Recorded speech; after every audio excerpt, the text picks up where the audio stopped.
Hello, you wonderful people, and welcome to another episode of Not Too Comic Book. This being a show where I talk about TV shows that are adaptations of comic books. For today's episode, I'm going to talk about the series premiere of Kite Man. Hell yeah.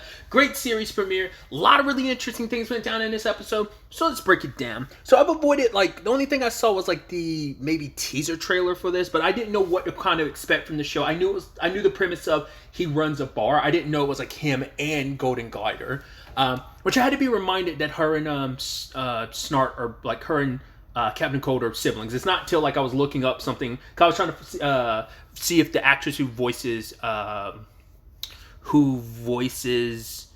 Golden Glider, Stephanie Hsu. I was like, have I seen her in anything? Because I've seen her name pop up, but I don't. I took a quick glance. I was like, I'm aware of some of the stuff she's in. I just don't think I've ever seen it. But either way, and then I saw the character's name is Lisa Snart. I was like, oh, Snart. I was like, all right. I completely forgot because my introduction to the character Golden Glider was the Flash show, where they leaned into it a little bit about them being siblings. But which is interesting because Captain Cold is in this. He's still alive in this, isn't he? Because wasn't him and Nora having a fling? Last season of Harley Quinn, because that's a big thing too. I was trying to figure out where does this take place timeline wise. It's well, it's got to be post season 3 because that's where we got introduced to Kite Man and Golden Glider dating. So I don't know if this is pre.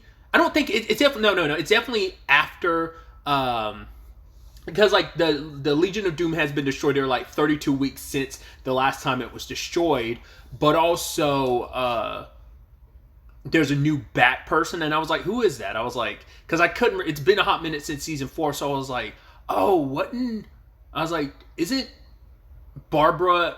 He hasn't taken up the mantle yet, but I was like, isn't she basically in her Oracle phase of her story at this point now? Because I think she's paralyzed now, isn't she? So I was trying to figure out, I was like, who is that new Bat person? So I was like, either it's going to end up being Stephanie or it's going to be Cassandra. I looked at the outro, it says spoiler, so I was like, okay, it's Stephanie. So I was like, oh, that's neat. I would have thought her outfit as spoiler would have looked more not baddish. I guess in my head I'm thinking it's going to be something close to what her dad, the whole what was her dad name again? Is it Quizmaster? Cluemaster, that's it. I thought it'd be something closer to that for whatever reason, because her name is spoiler. I don't think I've ever actually seen what she looks like in a comic books or a costume. I'm aware of her being spoiler, but I don't think I've ever seen the costume. I didn't know it'd be so bat-like. That's why I was leaning more towards thinking it was Cassandra as Orphan or something. Because I think I have seen Orphan suit and it doesn't look like that. But anyway, it's Stephanie. So I was like, oh, that's interesting. Because we don't fully know where the state of the Bat family is. Because we know at least,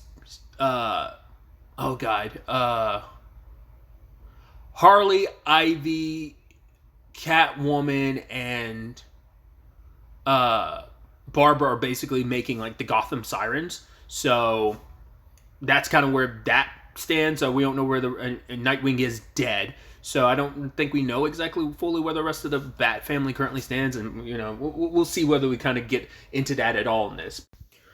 I don't know where I'm going to fit this in the recording. I'm going to try and put this earlier in the recording when I was bringing up the conversation about spoiler. But I actually looked into it because I wasn't paying as much attention to the fact is that Chuck's last name is Brown. So I actually Googled it. Just quick Google search. It does seem like Stephanie, spoiler, and Chuck, Kite Man are distant relatives, which I thought was really interesting. So I guess her being the person they chose to be who she is at this point in time, being part of the Bat family, which I also looked at. I was like, I guess I never did see what she looked like. Obviously her outfit for this is exactly what she looks like in the comics. Either way, I wonder, are they even aware of the fact that they're distant relatives or whatnot? I don't know. I even saw this little thing. It was an excerpt being apparently Stephanie Brown hates fighting Kite Man. She would rather fight Condiment King. I don't think that's anything related to the TV show. Like I said, I think it was something from a while back that was kind of quoted from maybe a comic or something. I was like, oh, I just thought that was so interesting. And I'm curious if it's going to be something they play with in the show or not. Like I said, I thought it was so interesting that you specifically chose spoiler for that. I was like, oh, that's interesting that she's taking up that mantle and everything. So yeah, and maybe because narratively speaking, they're going to play into that. I don't know how much they've really utilized that in the comics. Or maybe that's complete and utter bullshit. Like I said, I quickly Googled it, and a few things I was coming across was saying they are distant relatives. So I'm curious, how distant, third cousins type of thing or whatever. But anyway, I just thought that was kind of interesting, so I wanted to kind of go back and include that in this recording. But yeah, we got some voiceover changes too. Lex Luthor, who's usually voiced by Giancarlo Esposito, is voiced by the late Lance Reddick. I heard the voice at first, I was almost like, wait, why does that voice sound so, oh my god, R.I.P. Lance Reddick. It's like, man, once again, he's just, and another person I was talking, what was I watching recently that had Keith David in it? I was like, oh, I was watching season 2 of Hit Monkey, and I was like, oh, Keith David with the voice, he's voicing Darkseid now instead of previously it was Michael Ironside. So I was like, oh god, like 2 great voices, you know, like just hearing Lance Reddick say the lines in this episode as like because like Giancarlo Esposito, like there's like at least the way Lex always presented himself, there was like an elegance that Giancarlo kind of fit for. But like Lance Reddick telling people like kind of like shut the fuck up, he's kind of got like a crudeness to him, and it still is an obsession with trying to kill Superman. So, and I love the rest of the Legion of Doom was like, oh god, here we go again. Everyone wants to kill their villain. It's like Cheetah's like, yo, we need to kill Wonder Woman, and Bane's more focused on the chips and stuff. So. But either way, I wasn't expecting the story to be what it is, because like Lex is he's got the anti-life equation, and he's trying to protect it from the superhero. So it's like, cool, we need an air-based villain to keep an eye on things. And lo and behold, they didn't go to Kite Man initially. They were just trying to find some others, because some are just busy right now with other stuff, and they just happened to land on Kite Man because Bane went to pick someone up, and it can't be Golden Glider because apparently last time she worked with Lex, she kind of like melted the cafeteria, and Lex has not forgiven her for it despite everything, because she's like, I can't control my powers. But either way, but yeah, Kite Man is trying to rob a bank. That blew up in his face. Spoiler, kicks his ass. Once again, Kite Man's Kite Man, and it's just like, it's so embarrassing, and just like the cashier got the money, like, spoiler, gave her back the money bags, and then she walked away. Some of the goons got a little messed up, you know. Then we got introduced to Golden Glider, which, once again, she's only in one episode. It was like the award show episode of season 3 where we found out about her and Kite Man dating, I believe. Well, I think her and Kite Man, like, they didn't have any dialogue, but I think they made like a cameo appearance in the Valentine's special. I believe the one that takes place in between season 3 and 4. I believe that's the last time we've seen them canonically. Because I think if I remember correctly, like her hair was longer and she had like a white outfit. So they changed the character design. I'm curious, what did Stephanie Shu voice her previously? Probably not, because they, like I said, they've done some changes. Because like another one is like the Queen of Fables was Wanda Sykes previously, but it's a different actress now. I mean, they did the same thing with, I think just stuff happens, you know, you might not be available, or just maybe just for cheaper prices, you get a different person. You know, it might be just a cost thing, whatever the case may be. Like Joker's girlfriend, like she's voiced by a different person in like season 3. No, that might have been season 4. It was a different person. Yeah, because I think they got together in season 3. Yeah, they were together in season 3, and it was a different voice actress for season 4. But tangents and all that aside. So putting all that aside, I like that we are getting way more of her personality, because I feel like when we introduced to her, she was very meekish, and I guess they're like, right, we didn't really explore her character, so let's kind of rework her character to be more like this. Or maybe you could make the argument, right, that was her early days of dating, you know, Chuck, aka Kite Man, that it's like, oh, like now we get to explore Lisa, aka Golden Glider. We get to explore her personality more. And I was like, oh, she's kind of like not what I was expecting her to be, because like I said, it's been a hot minute since I've seen season 3, but I do feel like she was very meekish, like in her conversations with like Poison Ivy. But like, you know, her and Chuck got along for what we could tell, but now it's like, oh, they're like two peas in a pod. Like, they're kind of idiots. Chuck definitely is an idiot, but so is she. But it's also like, I don't think she's as dumb as Kite Man, but she's also like kind of crazy. Like that whole ice skating thing where she was just like, you know what, screw it. This got taken from me, and she got on it and just kind of like wrecked shop and got booed. And she's like, all right, fuck it, I get it, I'm out of here. Boom, I don't need this place. Because it was supposed to be this big performance, and it was supposed to be hers because the main person couldn't show up, but she came in, even though she's sick, pushes Golden Glider into a trash can. It's like she's very vindictive. So it's like I said, we get to explore the character in a way we never had an opportunity to. So But either way, they're chilling at their special bar because it's supposed to be a little like DC, the DC universe meets Cheers. That was kind of like my always understanding of what this show is supposed to be, and that you kind of get that vibe. Even though I'm not well versed in Cheers, I've seen a couple episodes here and there, but not like consistently enough. But I definitely get the Cheers vibe to it. But we also kind of get to get familiar with what I guess is kind of our supporting cast going forward, depending on if they make it or not, because the show is not afraid just to kill villains because it's its own continuity. We'll drop people left and right if we need to. Once again, this is the same continuity that killed Scarecrow in the first season. Penguin's dead, Mr. Freeze is dead. To be fair, that kind of fits with Mr. Freeze's story being what it is, but it's like, yeah, just this show's not afraid to kill like other villains, except for like mainstays. There's just a few that they are not afraid just to kill off if they want to or need to. But either way,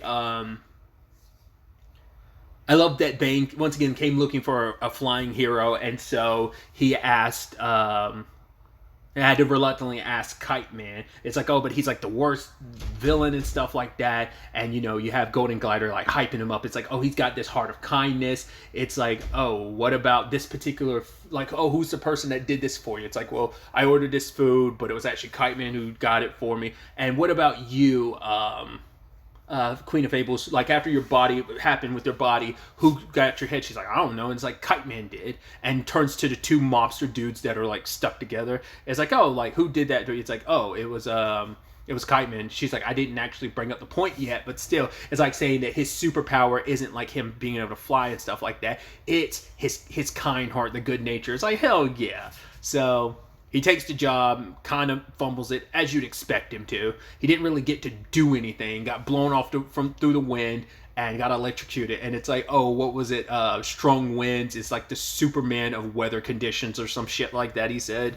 So he's kind of a hot mess. And Lex is talking all kinds of shit, And what was it like? And he was just like, "Let me lay on the ground, and I'm gonna talk to you like this." And the guys, he's like, "Oh my God, Lex, you came here yourself." He's like, "No, I'm handling this remotely." He had his goons come in holding the TV that he's using to communicate. He has to tilt it down so he can look at Kite Man while Kite Man's like, "Yeah, you may be rich and you may be powerful." And I love that Golden Glider's like, "Yeah, you're a loser." And he's like, "Babe, I haven't got to the negative stuff yet." And she's like, "Oh, okay, sorry about that, babe." He's like, "Nah, it's cool." Like, I love their back and forth, their dynamic. Like, say they're kind of like a bumbling Bonnie and Clyde, interestingly enough, and it adds like a sweet idiotic endearment to her whole circumstance.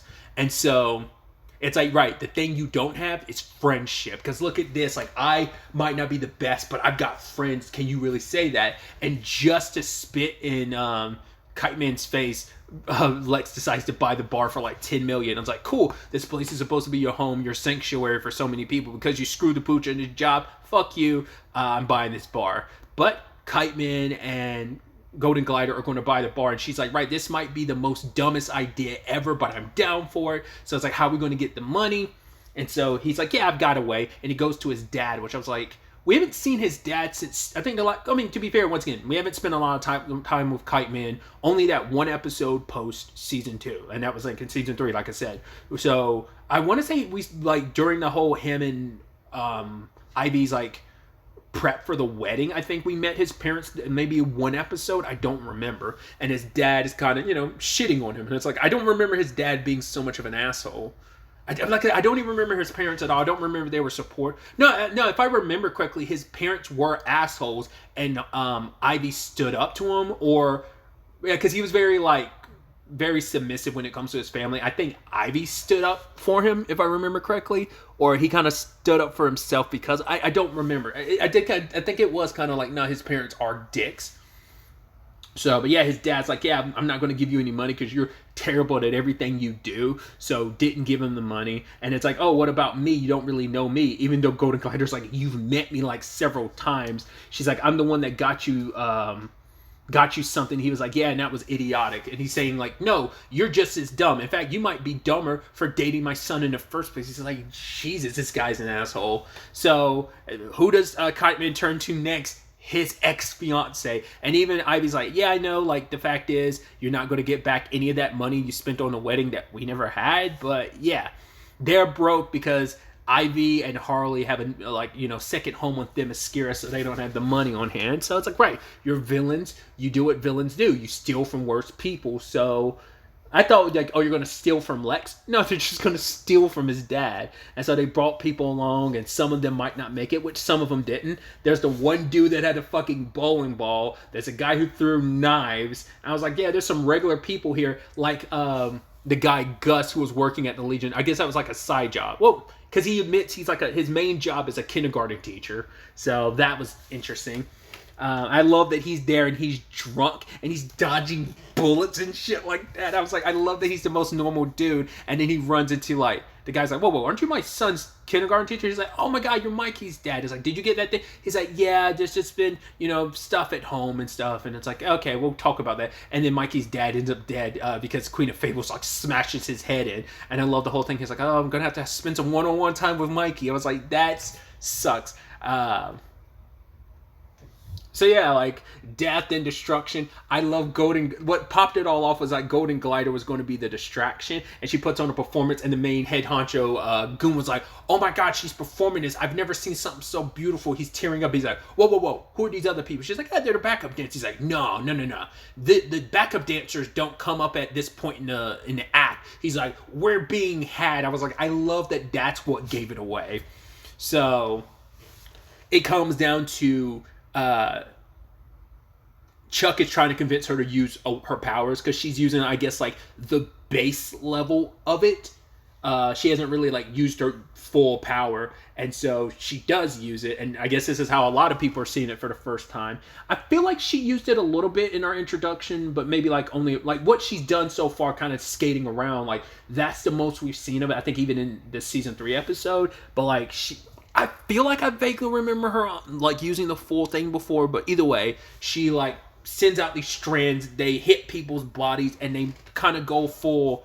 Which Indiana Jones is it? I'm not an Indiana Jones dude, so I've seen fractions of the movies. I want to say like, was it Temple of Doom, maybe Last Crusade? I don't remember which one it was with like the melting bodies. I mean, I guess another comparison that I'm more familiar with would be like, oh yeah, the Toon situation in Who Framed Roger Rabbit. Probably closer to that. It's like the brutality of just like their flesh is melting off their bones. It's like, okay, cool. So that's what that power looks like. Holy shit.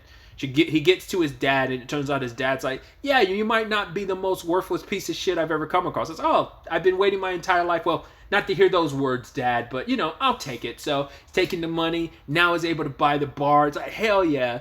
Granted, the bar has its issues, but they don't care. It's like probably not the greatest investment, but hell, it's ours, and we did it, and so proud of us. Got a few people dead, even Bane, and Bane's like, no, I had to use the bathroom, and I got lost. Wait, did you leave me for dead? It's like, yeah, no, let's kind of move past that. The more important thing is we bought the bar. So I even love the dude who's got the like I said, the two people who are stuck together, because their whole bit was like, yeah, this place is where you can come and shit. And he's like, well, we're probably saying that because we share one anus. The brother's dead. And it's like, oh, no, he's just taking a nap. And everyone else is like, ugh. I was like, oh, that's so depressing, because he's going to be lugging around his dead brother the entire show. Once again, it seems like this is going to be our recurring cast. We'll have to wait and see if that ends up being the case. But we find out that, like, once again, kind of the larger overarching plot besides the bar is what Lex is up to. The Legion of Doom was trying to protect the life, anti-life equation. He made it seem like the heroes got to it. No, they didn't. So who the hell came busting in? Because you saw a blur that looked like Superman flying in. So who the hell did that? Like, did he hire someone to do that or what? I mean, we wouldn't put it past him to, like, I mean, we also know he has that freaky thing where he has people dress up like Superman and bang. Just because he has a dude dress up like Superman and get pegged, if I remember correctly, for season 4. That's kind of one of his kinks. But it's like, did he have someone disguised as Superman? Whatever the case may be, Sinestro found out, and then Lex is like, oh yeah, cool, I'll be able to hide it in one place no one will find it, as long as you're dead, because 3 can keep a secret if 2 of them are dead. So I was like, oh, you just casually killed Sinestro just like that. Yep, he's dead. So it turns out the bar is going to be where it's hidden. It's like, yeah, the last place anyone's going to look. No one's going to look there for, like, at Kite Man and Golden Glider's bar. So that kind of sucks. But it's not even the heroes they have to worry about. It's Darkseid coming to this world, which he's had his interactions with this world previously. And that obviously didn't work out when Harley kind of bailed out from that in season... Was that season 3 or season 2 she bailed out of that? I don't remember. Because I remember Dr. Psycho eventually tried to take up that position. But either way. So that's going to be interesting. So it's not just kind of the slice of life element of, oh my god. I mean, to be fair, even the Harley Quinn show does have an overarching storyline each season. It's not just villainy slice of life stuff. It's going to be part of that, but there is this overarching thing of, oh, they're coming from the anti-life equation, which I love. Like, oh, it must be in some impenetrable place. It's like, no, it's in the freezer or whatever of a bar. It's like, oh, the place must be like heavily guarded. It's not. So, and most of the villains there, the most powerful villain at that bar would be Golden Glider, but I don't know where she stacks up in the DC universe. I'd assume not Darkseid or anything Apocalypse related, but still. It's just kind of a fun, great start. I'm excited to see where all this takes us. There was another episode released, so I'm going to try and jump on that pretty quickly after ending this and getting the everything edited and stuff. So, but I'm very excited to continue to show, see what other characters pop up, and just continue to see, like I said, a very weird relationship, but it is very like wholesome and beautiful, like the Kite Man and Golden Glider. And I like I said, I like how they're both weirdos. It's kind of like Harley and Ivy are weirdos in their own way. I mean, Harley's the like kind of idiotic psycho, whereas like, you know, Ivy's a more intelligent person in that relationship, but it's like, this is two idiots that are together and just happens to be one's like I said, I feel like she can be dumb too, but it's just like, she's a little psychotic herself, and he's an idiot, she's a psycho. Once again, kind of similar to the Ivy and Harley thing, but it like I said, it's two different relationships, sweet in their own way. So, I mean, Kite Man's a very lovable person, so it's just kind of nice to see that, you know, he found someone he's truly in love with. So that's like I said, it's just sweet.